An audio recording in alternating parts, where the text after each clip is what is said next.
de empezar esta charla, que si bien vamos a hablar un poco de las nuevas terapias en mieloma múltiple, vamos a empezar un poco, ¿puedes pasar la diapositiva? Vamos a empezar un poco hablando de dónde partimos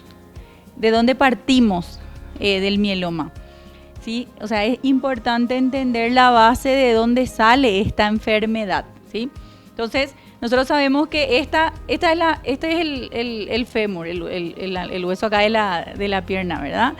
Entonces, es la gráfica más frecuente que se usa en la hematología para describir la médula ósea.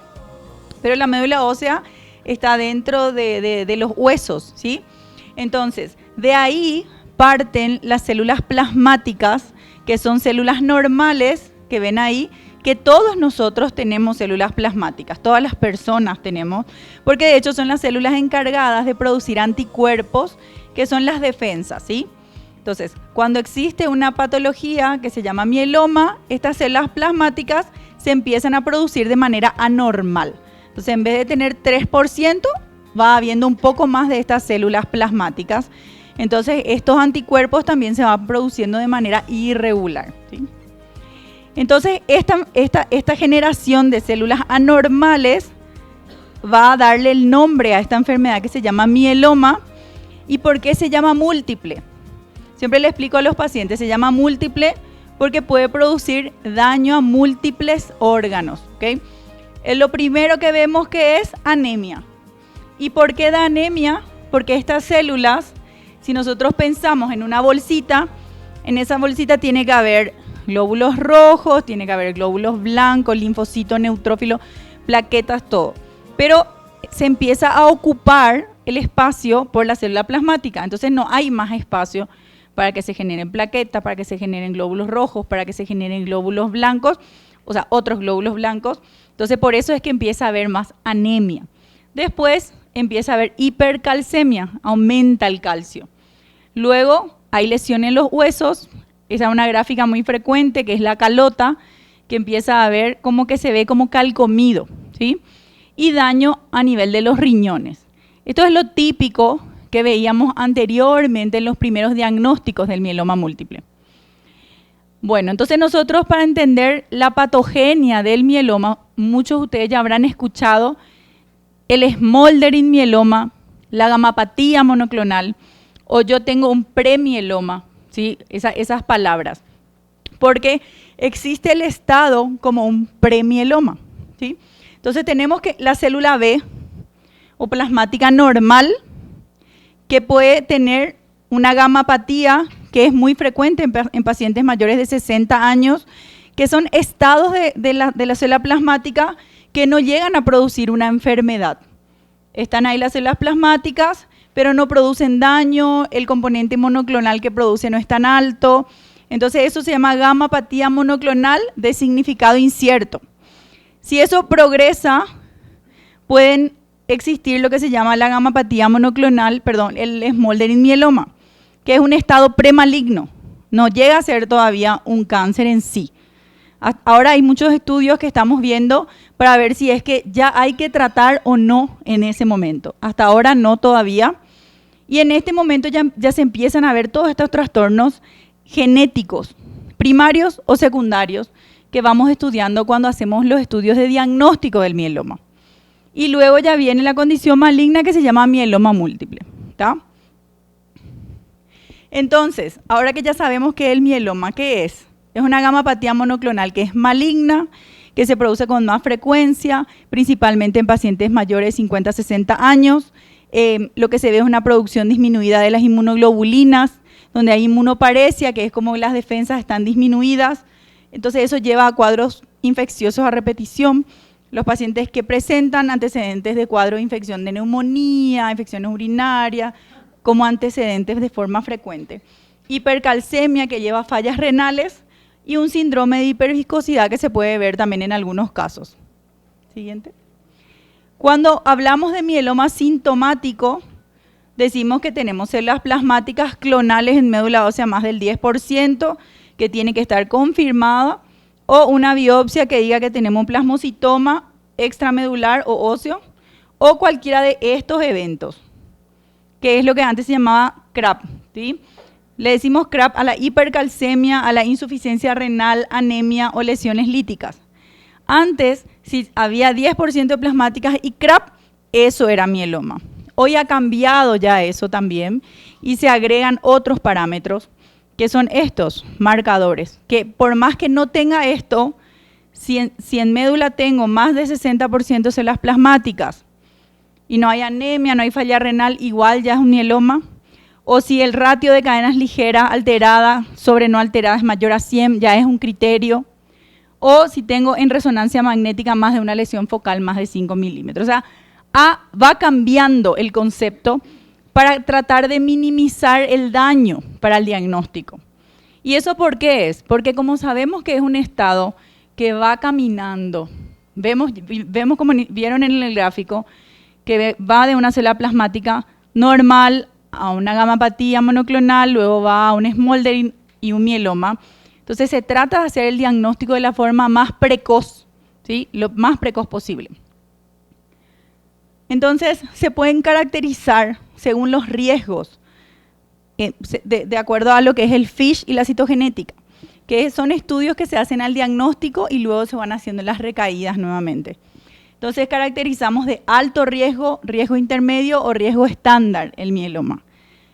Por suerte, como ven, solo 15% de los pacientes a veces tienen alto riesgo, el intermedio es 10% y la mayoría es riesgo estándar. Ese riesgo igual después con los tratamientos uno puede ir bajando, pero es importante que el médico al diagnóstico pueda saber, esto es un paciente con un mieloma, IgG, capa, riesgo alto, o sea, cuál es la mutación que tiene, porque eso va a permitir darle un mejor tratamiento. Y acá como pueden ver las características del riesgo con respecto al smoldering, que es el estado premaligno que les expliqué. Vemos que los que tienen características de alto riesgo citogenético y son smoldering tienen mayor probabilidad de pasar a mieloma múltiple que los que son de bajo riesgo. Entonces es importante estudiarle a los pacientes según los criterios de riesgo. Y eso es importante que el paciente también entienda por qué se le piden estos estudios y por qué hay que hacerle la punción, por qué hay que hacer el FISH, por qué hay que hacer la citogenética. Y esto es para poder caracterizar mejor y poder dar un mejor seguimiento. Esta es la estadificación internacional que utilizamos, que es el ISS, que usamos mucho nosotros para caracterizar a los pacientes. Y hablamos de estadio 1, 2 y 3. Antes usaba solamente, puse como comparativo, antes usábamos solamente estos parámetros que era la beta-2 microglobulina. Actualmente se usa además también la LDH y también el tema de los riesgos citogenéticos. Entonces es importante entender que va avanzando, o sea, va avanzando con innovación las drogas y también cada vez va avanzando más el diagnóstico. Y acá vamos a entrar un poquito en lo que es el tratamiento. Nosotros cuando debutamos la enfermedad estamos en un estado de mieloma activo, acá, como un pico. Este pico de enfermedad requiere un tratamiento en ese momento, donde nosotros lo que hacemos es bajar completamente la enfermedad y dejar al paciente en un estado de remisión, que a eso vamos cuando iniciamos cualquier terapia de inducción. Esto sabemos que tratamos de hacer acá, si el paciente es candidato a trasplante, hacemos el autólogo y luego la consolidación o mantenimiento, pero sabemos que esta enfermedad es una enfermedad que viene con recaídas frecuentes. Estas recaídas pueden ser en periodos cortos, pueden ser en periodos largos, pero sabemos que es la historia natural del mieloma múltiple. Por eso es que hay tantas líneas terapéuticas y cada vez hay más líneas terapéuticas porque es una enfermedad que bajamos, que dura un tiempo, después puede volver, y por eso que un paciente no es que puede abandonar nomás el seguimiento. Entonces tenemos varias líneas de tratamiento. Entonces cuando vamos a elegir el tratamiento es muy importante que se pueda individualizar cada caso y cada paciente. Entonces, ¿cuáles son los factores biológicos de la enfermedad? ¿Y cuáles son los factores que son dependientes del paciente? Los biológicos son la estratificación que les mostré recién, la citogenética, si el paciente tiene una enfermedad extramedular, cómo está el riñón del paciente, Y los factores dependientes, que ya es la edad, cómo está el ECOG, que es lo que nosotros valoramos. Hay algo que se llama valoración geriátrica integral, que es la medición de cómo está el paciente que ya es mayor. ¿Es un paciente que come solo o es un paciente que alguien le da de comer? ¿Es un paciente que tiene 70 años pero corre todos los días o es un paciente que tiene 70 años y ya no se levanta de la cama? Entonces, siempre hay que valorar qué tipo de paciente es el paciente que tenemos. No es que tenemos un paciente de 70 años y todos los pacientes de 70 años son iguales. Se tiene que individualizar cada paciente. Entonces, tenemos factores biológicos y factores dependientes. También tenemos pacientes que a los 60 años no tienen ninguna comorbilidad, nunca han tenido un infarto, no eran hipertensos, no son diabéticos, no son asmáticos, no tienen nada. Y tenemos pacientes de 50 años que ya tuvo 2 infartos, que tiene un stent, que son distintos. Entonces, las terapias tienen que ir dirigidas al paciente de forma individualizada. Siguiente. Entonces, ahí nos paramos a ver todas las múltiples opciones de tratamiento que hay disponible para esta enfermedad. ¿Y qué? Tenemos que seleccionar de acuerdo al paciente que tenemos enfrente y a cuál es todo su contexto. Pasa mucho, yo no sé cómo es acá en Colombia, para nosotros pasa mucho que a veces la distancia es un problema. Venir una vez a la semana o 2 veces a la semana hasta el hospital a veces es un problema, y si el paciente al final no va a poder cumplir, entonces a veces también uno tiene que sentarse a hablar con el paciente, con la familia, porque si vamos a poner una línea de tratamiento que es espectacular, pero el paciente no va a cumplir, tampoco es bueno, porque no va a salir beneficiado el paciente. Entonces siempre es bueno que nosotros le ofrezcamos todos los posibles tratamientos, del mejor hasta lo que se pueda, y que el paciente, de acuerdo a lo que ellos puedan cumplir, porque es súper importante que el tratamiento del mieloma se cumpla a rajatabla. Para que vaya bien hay que cumplir bien. Clave del éxito es poder cumplir bien el tratamiento, ¿sí? Entonces, la filosofía del mieloma está cambiando con respecto a... Es una enfermedad que decimos que no tiene cura, pero cada día estamos peleando más para que se pueda curar. Entonces, para eso, la idea hoy es tratar de dar las mejores drogas o los mejores tratamientos que tenemos disponibles al inicio de la enfermedad. No guardar el mejor tratamiento para después. Antes, 10, 12 años atrás, a lo mejor uno decía, no le voy a dar esto porque después cuando recae no tengo otra cosa.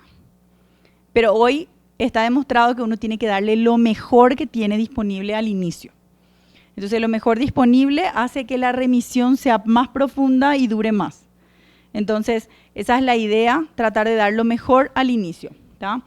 Se pasa de tratamientos de doblete, que antes se usaban 2 medicamentos, a usar 3 medicamentos y ahora a usar 4 medicamentos ya a veces, ¿sí? Diferenciar siempre en los tratamientos que tienen riesgo alto de los que son de riesgo estándar y realizar un balance entre la eficacia y la toxicidad. Y esta es la guía del tratamiento para un nuevo diagnóstico de mieloma múltiple. Y como ven, se tiene que diferenciar si el paciente es un paciente candidato a trasplante o no. Eso es lo primero que uno diferencia, si un paciente que es candidato a hacerse el trasplante en la primera línea o no es candidato. Entonces, si es candidato a hacerse el trasplante, ahí se ve las condiciones clínicas del paciente. Entonces, normalmente si es candidato, como ven acá en esa punta, hacemos el esquema BRD, que es bortezomib-lenalidomida dexametasona, o borte-tal-y-dexa, de acuerdo, hay muchos países que ya no tienen talidomida, o daratumumab, bortezomib, talidomida o melphalan, ¿verdad? Pero lo que más estamos usando es BRD, ¿sí? Entonces, luego se hace el trasplante con melphalan 200, se puede hacer un tándem, que es hacer 2 trasplantes de seguido, y se consolida con la misma línea que el paciente recibió en su terapia de inducción, y luego se hace el mantenimiento, y el mantenimiento se ajusta si el paciente era un riesgo estándar o era un alto riesgo. Por eso es importante saber qué riesgo era el paciente al inicio, ¿sí? Y cuando es no candidato, Dara-BMP, que es el daratumumab, es una de las mejores líneas. También se hace bortezomib-lenalidomida dexametasona como una muy buena línea de tratamiento para no candidatos, y otras varias, pero el paciente pasa directo al mantenimiento, no se hace el trasplante en el medio. Y estas son las opciones en la primera línea, cuando hablamos del debut de la enfermedad. Entonces, antes se pasaba de hacer dexametasona Vorte, por ejemplo, o ciclofosfamida dexametasona, o talidomida ciclofosfamida, o sea, esquemas que daban muy poco tiempo de respuesta, bajaba muy poco la carga tumoral, entonces no pasaba el dolor, no se veía prácticamente, ni el paciente ni la familia veía mucho el cambio del inicio del tratamiento, que yo creo que ustedes pueden ver hoy que inician el tratamiento y claramente muy pronto van viendo la mejoría, la disminución del dolor. Hay pacientes que inician con diálisis y van dejando, o sea, ven que con el tratamiento uno va mejorando. Y eso es lo que eso es lo bueno de tratarse. Entonces, aquí yo les voy a ir hablando rápidamente de los ensayos más importantes que hay en mieloma, y este es el ensayo Griffin, que es el ensayo de daratumumab, Lena-Vorte Dexa, que es para mieloma múltiple en pacientes que son para trasplante. Y pueden ver que esta línea es para pacientes que recibieron Dara con bortezomib, lenalidomida dexa, y esto es Vorte Lena Dexa. Y se puede ver que los pacientes que recibieron el cuadriplete logran respuestas hasta del 80%, que es una respuesta excelente a fin de tratamiento. Y se logra respuestas con mínimas residuales negativas de hasta el 51%. Entonces, cada vez apelamos más a respuestas mucho más profundas. Esto es, como les dije, es un ensayo, un estudio, y es a lo que se está tratando de apuntar cada vez más a los cuatripletes. Siguiente. Este es un estudio viejísimo de hace 40 años. Puse acá porque hasta hoy sigue vigente. Melphalan 200 como dosis de tratamiento para el trasplante. Hace 40 años se empezó a hacer la dosis de Melphalan 200 para el trasplante de médula ósea del mieloma. Hasta ahora se usa esa dosis. O sea, por más de que hayan pasado 1000 tratamientos y 1000 estudios que siempre se hacen, ¿vale la pena o no seguir haciendo el trasplante en mieloma? Sí, vale la pena todavía seguir haciendo el trasplante en mieloma en los pacientes candidatos. Acá podemos ver que los pacientes que hacen el trasplante versus los que no se trasplantan pueden lograr mínimas residuales más profundas. Ven que el tiempo es mayor entre los que no reciben trasplante y los que sí. Y ahí se ve que la línea de trasplante entonces es mayor. ¿Y qué permite eso? Normalmente el paciente que se trasplanta es un paciente más joven, ¿verdad? Entonces logra que dure más tiempo sin una segunda línea. Entonces, yo siempre le aliento a los pacientes a no tener miedo a hacerse el trasplante autólogo, porque siempre va a ser beneficioso para el paciente hacerse el trasplante. Eso no quiere decir que el paciente mayor que no se trasplanta le va a ir mal. No va por ahí. El tema principal es que ese paciente joven, nosotros sabemos que como es muy joven, queremos que viva muchísimo tiempo más, así como el abuelito que tiene 80. ¿Entienden? Entonces, eso es súper importante entender, el tema de las oportunidades. Entonces, el trasplante es una oportunidad para el paciente joven, por más que sea autólogo, que es que uno mismo se dona, hace que dure más tiempo la respuesta que se logra con el tratamiento. Entonces, el autotrasplante domiciliario, muchos países ya están implementando, porque sabemos que el autotrasplante en sí, por más que es algo mucho menos invasivo que un halogénico, es salir de la casa, internarse 3-4 semanas. Entonces, hay países que ya tienen la opción de hacerse un trasplante domiciliario, que lo que se hace es hacerse el acondicionamiento de infusión dentro del hospital. El procedimiento tiene bajo riesgo, el domicilio de los pacientes que van a acceder a esto tiene que estar sí o sí en un área metropolitana, tienen que tener un teléfono de contacto, un cuidador 24 horas y tienen una baja tasa de reingreso, pero tiene que ser en un ambiente muy cuidado, o sea, no puede ser en cualquier parte un trasplante domiciliario por más que uno quiera. No es que yo puedo decirle a mi médico, quiero hacerme un trasplante domiciliario y se hace nomás. Se tienen que estar dadas todas las condiciones, pero es algo que se está implementando de a poco en varios países. Bueno, y la integración del índice de fragilidad, ¿verdad? Para poder decidir si el paciente se puede trasplantar o no, como les dije, tenemos que ver si el paciente es un paciente fit, intermedio o frágil. Y aquí es donde nos ayudan mucho a nosotros los geriatras, ¿sí? Para hacer esta valoración geriátrica integral que diga si este paciente que tiene 70 o 68 años, que está ahí en el límite, está en condición clínica de hacerse un trasplante autólogo o no está en condiciones clínicas. O hay pacientes que tienen 63 años y no están en condiciones. Entonces hay que hacer una valoración geriátrica integral porque nunca el remedio puede ser peor que la enfermedad. Entonces eso es súper importante tener acá bien enfrente y no querer atropellar. Entonces tratar de dar siempre lo mejor pero que no sea dañino al paciente. Entonces vemos este otro estudio que es el estudio del DARA-BMP que se llama Alcione, que vemos que entre dar bortezomib, melphalan-prednisona, que era la línea estándar anteriormente, y dar DARA-BMP, el tiempo de seguimiento y la sobrevida a 40 meses prácticamente se duplica con el otro esquema que le incluye al daratumumab. Este es uno de los estudios más importantes que se dio en los últimos tiempos para mieloma para pacientes no candidatos. El siguiente. Este es el estudio Maya, que es también agregar daratumumab a Lenadexa para pacientes y vemos sobrevidas prácticamente duplicadas casi en los pacientes al que uno le agrega el daratumumab en primera línea al esquema convencional. ¿Y por qué estos comparativos? Porque lo que nosotros más vemos es hacer, por ejemplo, Lenadexa o Borte, melphalan, prednisona, ¿sí? Son esquemas menos, digamos, más light para los pacientes mayores. Y estos estudios mostraron que agregar este anticuerpo monoclonal mejora las respuestas y mejora, ¿qué cosa? Las mínimas residuales. Vemos que en el Maya y en el Alcione se lograron mínimas residuales negativas en muchos más pacientes que lo que se logra con los otros esquemas. Entonces es mucho más esperanzador agregar esa línea de tratamiento. Entonces todos estos estudios apoyan a que se puedan hacer tripletes también en primera línea o cuatripletes, como el caso de uno de ellos, en primera línea en pacientes mayores que no van a ir a un trasplante. Entonces, cuando estamos en este paradigma de la historia natural del mieloma, nos paramos a ver cómo tenemos que actuar con esta enfermedad.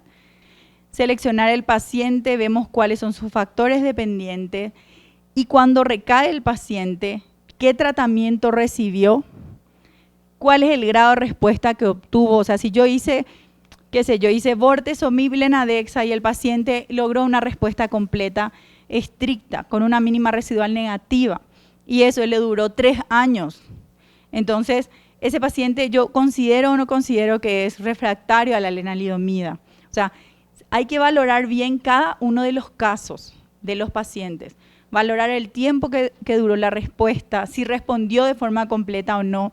Entonces, siempre individualizar. Eso es, la tendencia hoy es individualizar a cada uno de los pacientes, ¿sí? Y nuevamente pararnos frente a cuáles son las opciones que tenemos en esa recaída. Como les dije al inicio, el paciente, lo que tenemos que ver ahí es cómo está, si tiene una toxicidad secundaria, lo primero que recibió, cómo se encuentra en ese momento de la recaída, cómo está el riñón, cómo está el paciente, cómo se encuentra psicológicamente, está en condiciones de una nueva terapia, está en condiciones de que esa terapia sea ambulatoria o que sea internado. Todo eso hay que valorar, todo su contexto. Y entonces ahí vemos si este paciente es refractario a lena o no es refractario a lenalidomida. ¿Por qué la lena? Porque como la mayoría sabe, la lenalidomida es la droga de mantenimiento que se usa más. Entonces se tiene muy en cuenta la respuesta que se tuvo a ese medicamento. Entonces, de acuerdo a eso se va viendo qué esquema de tratamiento le vamos a hacer. Entonces, si mi paciente progresó antes del primer año del trasplante y estaba en mantenimiento con lenalidomida, ya no le hago lenalidomida, le paso a otro esquema. Y voy valorando así de forma individual cada caso. ¿Está bien? Entonces, hay que ver qué combinaciones. Hay pacientes que recaen a los 10 años. Si tengo un paciente que recayó después de 10 años, vos le haces el esquema, le podés hacer el esquema y va a responder a lo mejor a lo que respondió a la primera vez. Pero depende mucho del tiempo que le duró la respuesta. O sea, por eso nunca, yo siempre le hablo mucho de esto a mis pacientes, Pedro no es igual a Juan. Y Juan no es igual a Simón. Entonces, a veces en la sala de espera tratan de compararse, no, pero ¿por qué fulano hace esto? Porque no, cada uno es individual, no tienen que tratar de ver quién, porque son todos distintos y su enfermedad, por más que se llame igual, es diferente cómo se comportan cada uno. ¿Está bien? Entonces, estas son todas las opciones que hay. Múltiples opciones hay del tratamiento. Yo creo que el mieloma es la enfermedad en la hematología que hoy está siendo más estudiada, porque realmente es la que hasta hoy, de todas las enfermedades hematológicas que tenemos, es la que hasta hoy no podemos decir que curamos. Entonces queremos curar, pues. Entonces a full estamos investigando.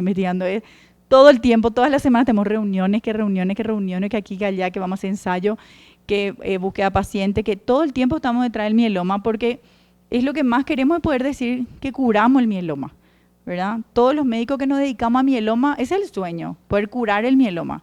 Entonces cada vez hay más opciones de tratamiento, montones de opciones.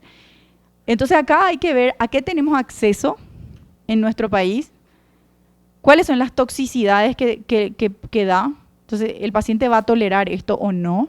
Entonces ahí entra nuevamente la selección del paciente. Y aquí vamos a hablar un poquito de las nuevas terapias. Acá empieza así se llama mi charla, nuevas terapias. Ya estaba hablando.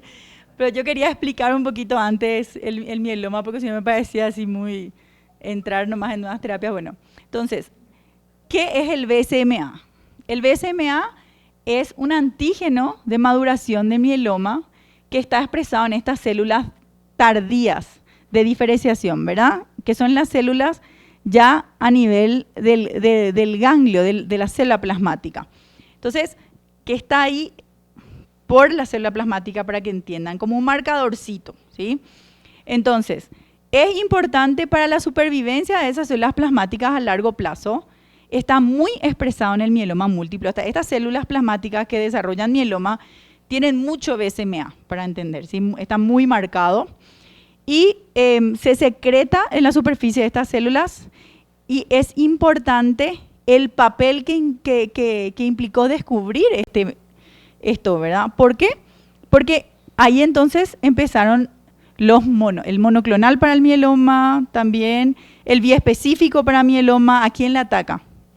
El primer biespecífico le ataca al BCMA, porque va directamente a la célula plasmática. Entonces, esto, que es una droga que se llama belantamab mafodotin, es aprobado por FDA, es un anticuerpo monoclonal para mieloma múltiple. Tiene muchos efectos adversos en córnea porque comparte el receptor a nivel de la córnea. Se hacen en dosis cada 3 semanas, se hacen por infusiones. Vemos que logra respuestas globales de hasta el 60% en pacientes que son refractarios. Estas respuestas ven acá que pueden llegar al 89% en pacientes que son doble refractarios, pero baja bastante en pacientes que ya recibieron daratumumab. Entonces, y 29% en pacientes que tienen alto riesgo citogenético. Entonces, si bien cuando él salió recién la droga, parecía que iba a ser como el boom, pasó, digamos, a ser de gran utilidad si se tiene el acceso, pero con los resultados que vamos a ver ahora de los biespecíficos, digamos que los biespecíficos y los CAR-T van demostrando una eficacia muy importante con respecto al mieloma recaído de más líneas de tratamiento. Entonces, ¿qué es un anticuerpo biespecífico? Entonces, nosotros tenemos, ¿se acuerdan que esta mañana les expliqué que era el rituximab? Que se iba directamente a una parte de la célula, ¿sí? El biespecífico lo que hace es que se une a la parte citolítica y es independiente del reconocimiento estándar que tiene la célula. Entonces, este CD3 al que se une se expresa en todas las células T, CD8 y CD4 y permite que esto expanda y hace que se pueda romper las células tumorales. Entonces se une a las células T y a ese BCMA que mostré recién, que le reconoce a la célula plasmática. Entonces va directamente a esta célula plasmática también. Y acá están todos los anticuerpos biespecíficos que están en estudio y están aprobados. Voy a ir hablando de los que tienen las respuestas más importantes. Este fue el primero, que se llama Teclistamab. Es importante recordar que estos anticuerpos biespecíficos, cuando se aprobaron, ¿se utilizaron en qué pacientes? Porque parece poco decir una sobrevida libre de 11.3 meses, pero en un paciente que tiene 4 o 5 líneas de tratamiento, 6 líneas de tratamiento, ¿sí? Es mucho. Entonces, cuando se aprobó, el paciente tenía muchas líneas de tratamiento y respondió otra vez. Logró respuestas globales del 63%. O sea, 63% de respuesta en un paciente que venía como que ya no se podía hacer mucho. Se le hace esta droga, 63% de respuesta, era muy esperanzador. Entonces se empezó a pasar estas drogas, que es el biespecífico, vamos a ir viendo que ya empieza, primero se empezó a usar en monoterapia, que es monoterapia a usar solito.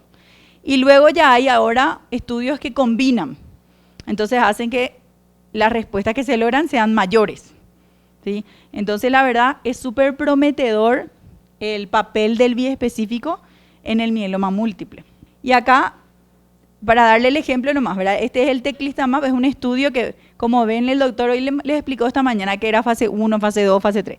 Este es un estudio fase 1 que se presentó en el 2022, que lo que hace es, combina el Teclistamab, que es un biespecífico, con Daratumumab y Lena, ¿sí? ¿Y qué se vio? Que si el Teclistamab producía respuestas completas del 63% solito, combinado con nuestro esquema terapéutico estándar, que es lo mejor que tenemos, que era dar Alenadexa, se podían lograr respuestas importantes. Y se vio que combinando, pero esto en estudio de fase 1 todavía, combinando se lograban respuestas globales del 93.5% en pacientes multitratados. O sea, yo cuando vi esto dije, bueno, háblenme de esperanza, esto es lo máximo, ¿verdad? Pero bueno, todavía estamos en fases de estudio clínico, o sea, todavía no tienen todas las, o sea, ahora sí ya hay en monoterapia, pero todavía no es como que para todos, pero sí es súper alentador el papel del biespecífico y con las combinaciones mejor todavía, ¿sí? Entonces, es importante tener en cuenta esto. Cada vez se está avanzando muchísimo más en los medicamentos. Este es otro biespecífico que se llama el Rantamab, que también tiene como target el BCMA y también logra respuestas muy buenas. Como ustedes pueden ver, solito el Rantamab logra 64% de respuestas globales y también es una buena opción terapéutica como biespecífico para el mieloma múltiple. Y este que es un nuevo biespecífico que se llama Talquetamab, que a diferencia de los anteriores que le mostré, usa otro target, ya no es BCMA, usa una nueva proteína que se llama receptor de la familia 5, de la familia del grupo 5 miembro D, que se une sí o sí a la célula T, pero a otro punto. Entonces, ¿qué significa eso? Que en este estudio ya hubieron pacientes que ya recibieron otros biespecíficos. Entonces, ponerle que recibió uno o recibió un CAR-T y recayó y puede recibir otra vez esto y responder. Entonces, es demasiado buena opción terapéutica, respuestas globales del 64 al 70%. Entonces, el Talquetamab se usó en pacientes que eran jóvenes, de alto riesgo citogenético, tenían una mediana de 6 líneas de tratamiento y 70.6% de estos pacientes que recibieron esta droga biespecífica ya había recibido un CAR-T previamente y 35.3% ya recibió otro biespecífico previamente, o sea, ya había recibido todo lo que había disponible y pudo responder a esta droga. Entonces, respuesta global en un paciente muy multitratado, pero que puede lograr respuestas globales importantes. Y vemos que logra casi el 63% de respuestas globales. Bueno, y este es el estudio, el Monumental, que es el del Talquetamab, que muestra otra vez triple refractario, pentadroga refractario, y vemos que las respuestas son excelentes.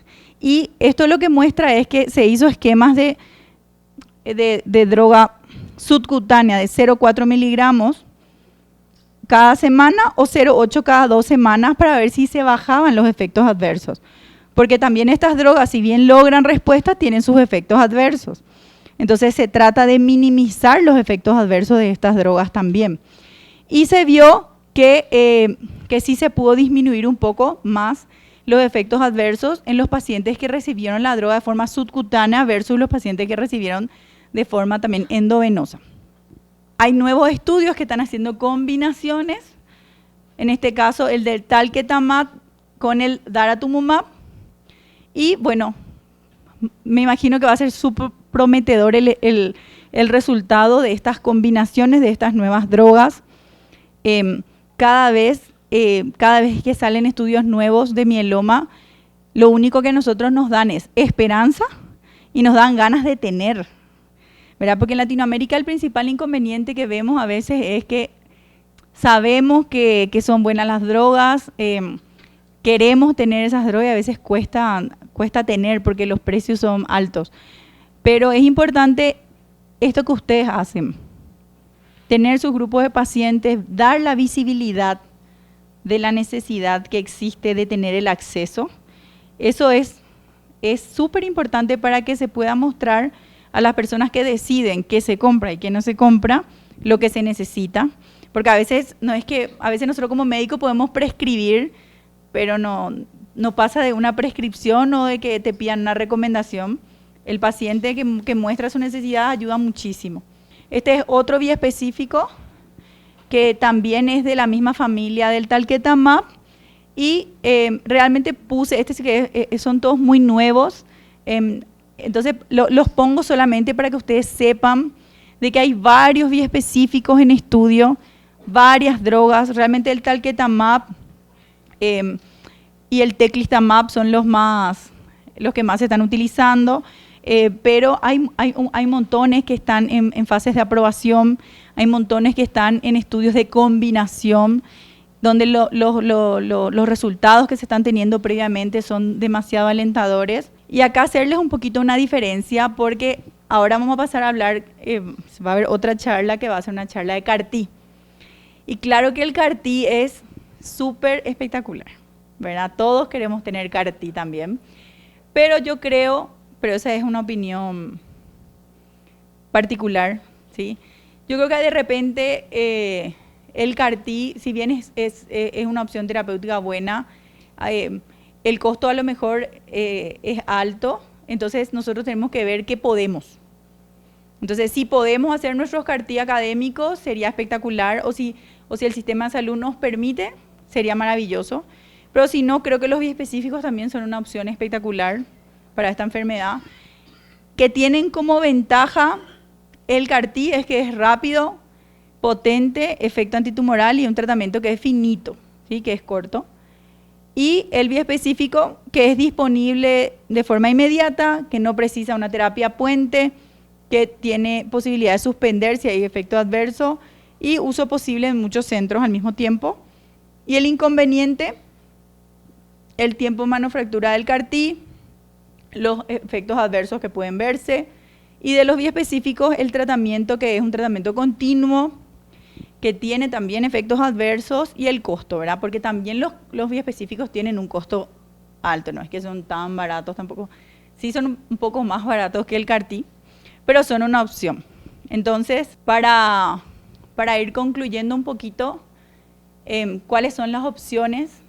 Las opciones hay muchísimas. Podemos dar 5 días hablando de opciones terapéuticas del mieloma múltiple y desglosar cada una de las opciones y combinaciones y hablar de los efectos que pueden tener estas terapias, pero es muy importante tener en cuenta el tratamiento, tratar de que sea individualizado para cada paciente, valorar las posibilidades hasta de la movilidad que tenga el paciente, de cómo se encuentra emocionalmente, todo el contexto familiar. El uso de la escala de valoración geriátrica, porque no todas las drogas son para todos los pacientes, por más que parezca que sean muy buenas, no todas las drogas son para todos. Siempre tratar de ofrecer lo mejor que tengamos disponible para la primera terapia, porque es la primera exposición que le vamos a dar a esa célula maligna a un tratamiento. Entonces es como que es la primera bomba que le vas a tirar es la bomba que es más grande, porque para el otro después ya va a estar preparado. Entonces, siempre por eso la primera terapia es lo ideal que sea la mejor primera línea. Muchas nuevas opciones terapéuticas en líneas avanzadas principalmente hay, o sea, para la segunda línea, tercera línea, cuarta línea, quinta línea, para todos los múltiples líneas de tratamiento tenemos múltiples opciones terapéuticas. Muchas de ellas están disponibles en el país de ustedes o en mi país, otras no, pero sí hay opciones, hay un montón de opciones terapéuticas y los retos siempre van a ser el acceso a estos nuevos fármacos, saber de que si hay una recaída hay una opción, ¿verdad? ¿Qué es esa opción? Yo soy candidato o no soy candidato. Poder hablar con mi médico, saber, bueno, doctor, ¿existe esta droga? ¿Yo puedo usar esa o no es luego para mí? Entonces, saber que puedo o no puedo. Y mantener para mí, eso es muy, muy mío, yo creo que la relación médico-paciente es crucial para el tratamiento del mieloma. Los pacientes con mieloma son pacientes para siempre, para mí. O sea, yo hago linfoma y mieloma. Y los linfomas son pacientes más cortos, porque le hacen un tratamiento un tiempo y luego el seguimiento es mucho más espaciado que un paciente con mieloma que primero lo le ves cada semana. Después ya le ves cada 15, pero después le ves todo el tiempo al paciente. O sea, yo me sé, ellos se saben hasta los cumpleaños de mi hijo de repente. O sea, tipo ya ¿cuántos años tiene tu hijo? Cuando ya es una relación, no sé, ¿verdad? Pero porque ya es así, es todo el tiempo nos vemos con los pacientes con mieloma, es diferente. Entonces, la relación ahí es tan importante, la confianza de decir, porque hay veces que el paciente te dice, ya no quiero más saber nada. O hay veces que el paciente, doctora, me quiero ir de viaje, dame libre, ¿verdad? O cosas así, ¿verdad? Que bueno, que hay que ir hablando. Porque la vida, a mí me gustó mucho esta mañana la persona que dio su presentación, porque algo muy cierto que dijo es, la vida hay que disfrutar, con enfermedad o sin enfermedad, pero tenemos que disfrutar esta vida, dando lo mejor, con esta enfermedad o sin la enfermedad. Entonces eso es crucial. Entonces llevarlo con la mejor onda posible, sabiendo que con esta enfermedad tenemos múltiples opciones terapéuticas. Usted tiene un país que tiene un sistema de salud que la verdad dentro de muchos otros países está bastante bien. Dentro de otros países tienen acceso, hay otros países que no tienen ni bortezomib de acceso y este país bastante bien. Así que nada, muchísimas gracias por su tiempo, por escuchar.